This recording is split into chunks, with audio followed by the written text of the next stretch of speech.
میری ویڈیو کا عنوان ہے کہ 7 جگہ کبھی بھی بسم اللہ مت پڑھنا ورنہ کافر ہو جاؤ گے۔ السلام علیکم رحمۃ اللہ وبرکاتہ۔ قرآن مجید اللہ تعالیٰ کی وہ مقدس اور عظیم کتاب ہے جو بابرکت ہے۔ اس کی آیات مومنوں کے لیے شفا ہیں۔ اس کے ایک ایک حرف میں 10 نیکیاں اللہ تبارک تعالیٰ نے مقرر کر رکھی ہیں۔ قرآن مقدس دنیا اور آخرت کے پریشانیوں کا علاج ہے۔ قرآن پاک رحمتوں کا خزانہ ہے، لیکن اس عظیم رحمت والے خزانے سے مالا مال ہونا ہو تو پہلے سچے دل سے بسم اللہ الرحمن الرحیم پڑھو، پھر اس خزانے کو کھولو اور زیادہ سے زیادہ اللہ کی رحمتوں سے فائدہ اٹھاؤ۔ جب قرآن پاک جیسی عظیم کتاب بغیر بسم اللہ الرحمن الرحیم کے نہیں کھلتی تو دوسرے کام کی برکتیں بغیر بسم اللہ الرحمن الرحیم کے کیسے حاصل ہو سکتی ہیں؟ حضرت عثمان بن عفان رضی اللہ تعالی عنہ نے حضور پاک صلی اللہ علیہ وآلہ وسلم سے بسم اللہ الرحمن الرحیم کی نسبت سے ایک سوال کیا۔ وہ سوال کیا تھا؟ وہ سوال کچھ اس طرح کا تھا، کیا آپ نے فرمایا ہے یہ اللہ تعالیٰ کا نام ہے؟ اللہ کے بڑے ناموں اور اس میں اس قدر نزدیکی ہے جیسے کہ آنکھ کی سیاہی اور سفیدی۔ بسم اللہ الرحمن الرحیم میں اللہ تبارک تعالیٰ کے بہت ہی مقدس 2 خوبصورت نام درج ہیں جو اللہ تبارک تعالیٰ کو بہت ہی زیادہ پسند ہیں۔ ان میں سے ایک نام رحمان اور دوسرا رحیم ہے۔ جب کوئی بھی بندہ اللہ تبارک تعالیٰ کو رحمان کے نام سے پکارتا ہے یا رحیم کے نام سے پکارتا ہے تو اللہ کی ذات بہت ہی زیادہ خوش ہوتی ہے اور اللہ تبارک تعالیٰ اس بندے پر اپنا فضل کرم کر دیتے ہیں، اس کی تمام مشکلوں کو دور کر دیتے ہیں، اس کی تمام پریشانیوں کو دور کر دیتے ہیں اور آسانیاں پیدا کر دیتے ہیں۔ حضرت جابر رضی اللہ تعالی عنہ فرماتے ہیں کہ جب بسم اللہ الرحمن الرحیم یہ آیت اتری تو بادل مشرق کی طرف چھٹ گئے، ہوائیں ساکن ہو گئی، سمندر ٹھہر گیا، جانوروں نے کان لگا لیے، شیاطین پر آسمان سے شعلے گرے اور پروردگار عالم نے اپنی عزت و جلال کی قسم کھا کر فرمایا کہ جس چیز پر میرا نام لیا جائے گا اس میں ضرور برکت ڈالوں گا۔ ابن مسعود رضی اللہ تعالی عنہ فرماتے ہیں کہ جہنم کے 19 داروں میں سے جسے بچنا ہے وہ ہر کام بسم اللہ الرحمن الرحیم پڑھ کر کرے، تو اس سے بھی 19 حروف ہیں تو انہی کے صدقے اللہ تبارک تعالیٰ ان سے بچائے گا۔ ہر حرف ہر فرشتے سے بچاؤ بن جائے گا۔ اس سے ابن عطیہ نے بیان کیا ہے، لیکن کچھ ایسی جگہیں ہیں جن پر بسم اللہ الرحمن الرحیم پڑھنا حرام ہے، جائز ہی نہیں۔ ہر انسان جہاں چاہتا ہے پڑھ لیتا ہے۔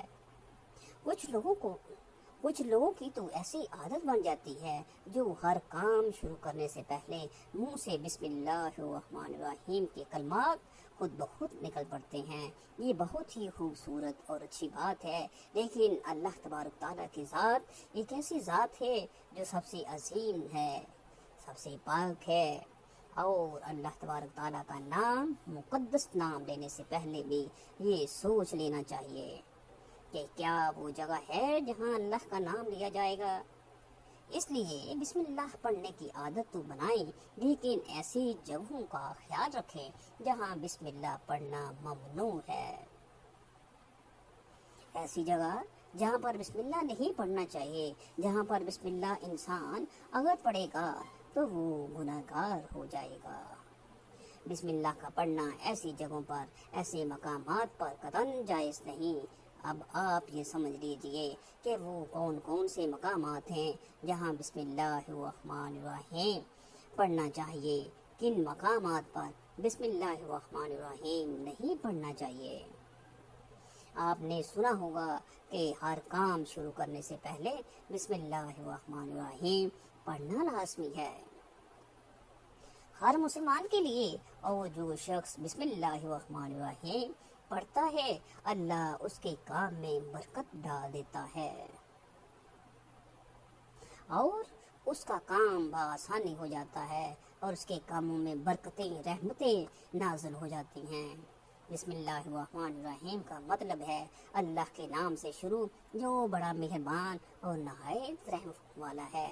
یعنی ہم کام کو جو شروع کر رہے ہیں وہ اللہ کے نام سے شروع کر رہے ہیں تاکہ اللہ تعالیٰ ہمارے اس کام میں برکت عطا فرما دے۔ اور بسم اللہ الرحمن الرحیم پڑھنے کے فائدے بھی بہت ہی زیادہ ہوتے ہیں۔ اگر کوئی انسان کسی کام کو بسم اللہ الرحمن الرحیم پڑھ کر شروع کر دیتا ہے تو اللہ تبارک تعالیٰ اس کے کام میں برکت عطا فرماتا ہے، اور یہ سنت رسول صلی اللہ علیہ وسلم بھی ہے۔ حضور صلی اللہ علیہ وآلہ وسلم نے بہت سارے مقامات پر ہمیں بسم اللہ الرحمن الرحیم کی تاکید فرمائی، اور حضور صلی اللہ علیہ وآلہ وسلم نے بسم اللہ الرحمن الرحیم پڑھنے کا حکم دیا۔ اب اگر آپ کوئی بھی نیک کام شروع کر رہے ہیں، اس نیک کام شروع کرنے سے پہلے بسم اللہ الرحمن الرحیم آپ پڑھ لیں گے تو آپ کی سنت بھی ادا ہو جائے گی، اور اس پہ آپ کو ثواب بھی ملے گا اور اس کی برکتیں بھی آپ کو ملیں گی۔ اگر آپ نے کسی نیک کام شروع کرنے سے پہلے بسم اللہ الرحمن الرحیم کو پڑھ لیا تو انشاءاللہ اس میں آپ کا کبھی بھی کچھ بھی نقصان نہیں ہوگا۔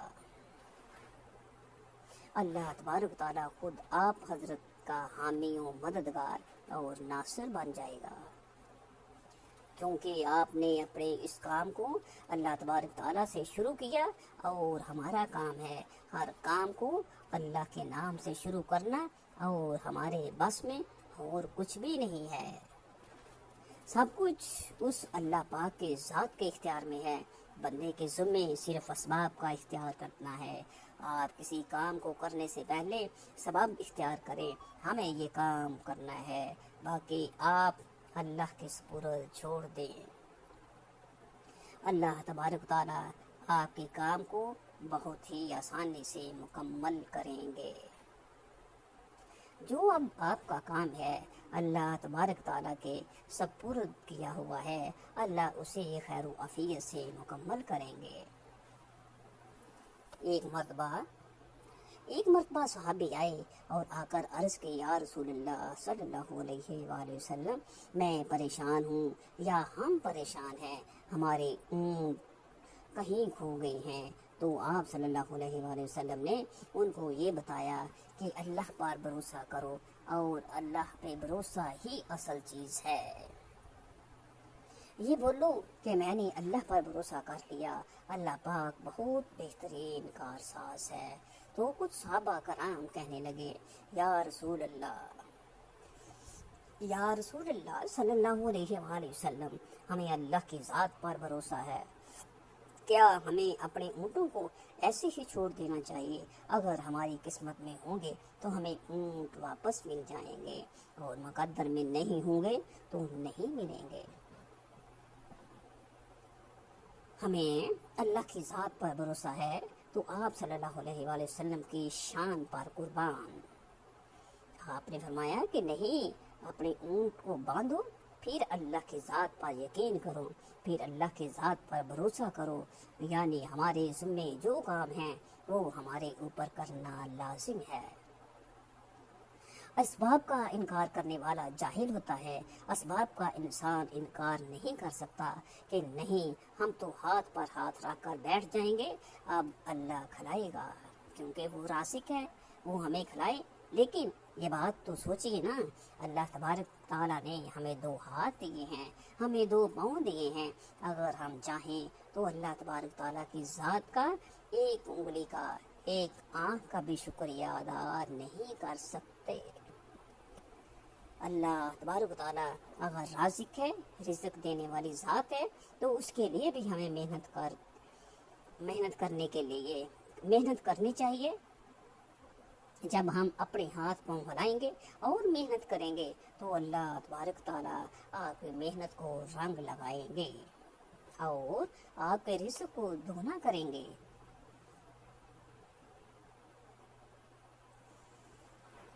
آپ اسباب اختیار کر لیجئے، پھر اللہ کی ذات پر چھوڑ دو، یا پہلے جاؤ مزدوری کرو اور پھر دیکھو کہ اللہ تبارک تعالیٰ کی ذات آپ نے جو محنت کی، جو کام کیا، اس میں اللہ کتنی برکت ڈالتے ہیں۔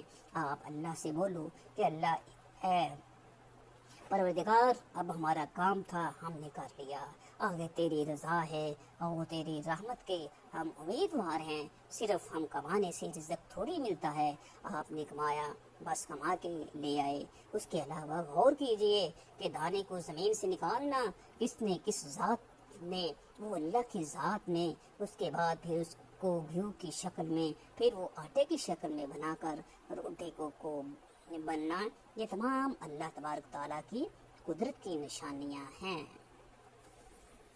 ہم سمجھ رہے ہیں کہ یہ سب ہماری محنت سے ہو رہا ہے۔ ہم نے روٹی بنائی، روٹی بنا کر گوشت لیا، سالن لیا، سبزی لے آئی اور کھا لی۔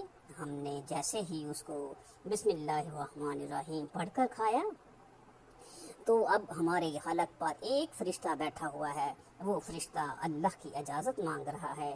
حلق میں ہماری دو نالیاں ہوتی ہیں، ایک نالی ہوتی ہے جو سانس کی جانب ہوتی ہے اور ایک نالی وہ ہوتی ہے جس میں رزق اندر جاتا ہے، کھانا اندر جاتا ہے۔ تو یہ دو نالی بالکل برابر ہوتی ہیں اور دونوں کا ایک ہی چھید ہوتا ہے، یعنی کہ ایک ہی سوراخ ہوتا ہے، لیکن پھر وہ اندر جا کر الگ الگ ہو جاتے ہیں۔ اب آپ ذرا غور کیجئے کہ وہ فرشتہ یہاں پر بیٹھ کر اللہ تعالیٰ سے پوچھتا ہے کہ ہمارے اس لقمے پہ مولا، اس لقمے کو زندگی کا سبب بناؤ یا موت کا باعث بنا دو۔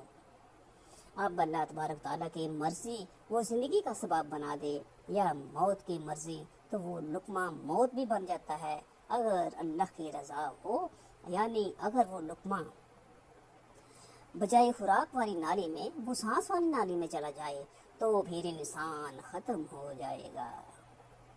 تو آپ دیکھیے کہ ہم نے اتنے سارے کام کیے لیکن فرشتہ یہاں پر بیٹھا ہوا ہے، اس نوالے کو، اس لقمے کو کہاں لے کے جانا ہے؟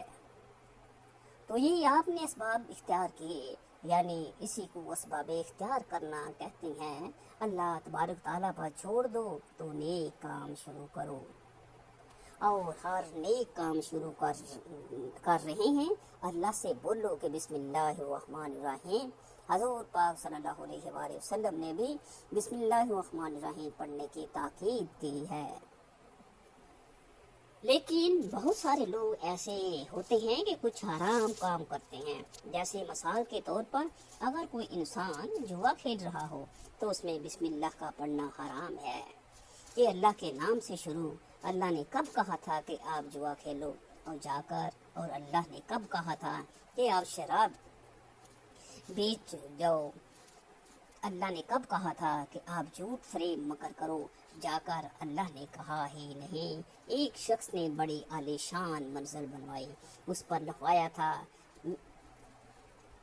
من ھذا ربی، اور شیطان نیچے بیٹھا رو رہا تھا۔ تو وہ لوگوں نے پوچھا تو کیوں رو رہا ہے؟ تو اس نے کہا کہ دیکھو میں نے اس سے جھوٹ بلوایا، فراڈ کروایا، ہم نے اس کی بلڈنگ فراڈ کر کے بنوا دی، لیکن یہ لکھ رہا ہے ھذا من فضل ربی، یہ میرے رب کا فضل ہے۔ اللہ نے کہا کہاں تھا کہ جھوٹ بول کر کمانا، اور اللہ نے کہا کہاں تھا کہ دھوم کرنا، اللہ نے کہا کہاں تھا فراڈ کرنا۔ تو مقصد صرف یہ ہے کہ شیطان تو ہر طرح سے انسان کو بہکاتا رہتا ہے، تو اس کے لیے حرام کاموں سے پہلے ہمیں بسم اللہ ہرگز نہیں پڑھنا چاہیے۔ ہمیں ہر نیک کام شروع کرنے سے پہلے بسم اللہ الرحمن الرحیم پڑھنا چاہیے۔ ہمیں احتیاط کرنا چاہیے کہ جب ہم باتھ روم کے اندر داخل ہو چکے ہوں تو نہانے سے قبل بسم اللہ الرحمن الرحیم نہ پڑھیں۔ باتھ روم میں جانے سے پہلے ہم بسم اللہ الرحمن الرحیم، اور باتھ روم کے نکلنے کے بعد جب کپڑے پہنیں تو پھر بسم اللہ الرحمن الرحیم پڑھیں۔ اور کوئی انسان کاروبار کرتا ہے تو اس نے جھوٹ بولا، پھر اس کے بعد پیسے لیتے وقت بسم اللہ الرحمن الرحیم پڑھا، تو ایسی جگہوں پر جہاں پر حرام کام کوئی بندہ کرتا ہے تو وہاں پر بسم اللہ الرحمن الرحیم نہیں پڑھنا چاہیے، کیونکہ اللہ تبارک تعالیٰ نے اس کو دنیا میں چھوٹ دے رکھی ہے، جیسا کرو گے ویسا ہی بھرو گے۔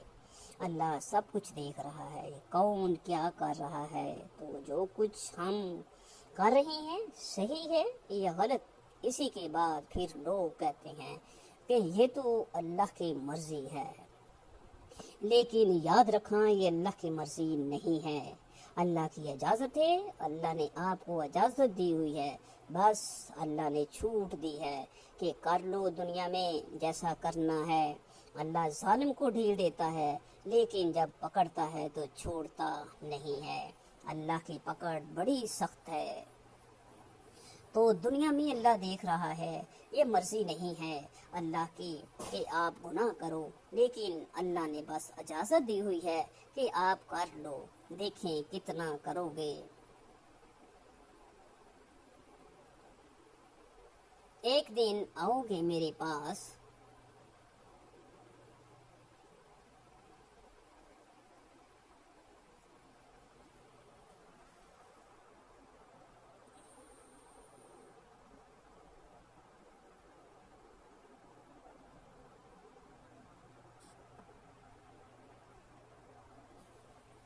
وما علینا الا البلاغ المبین۔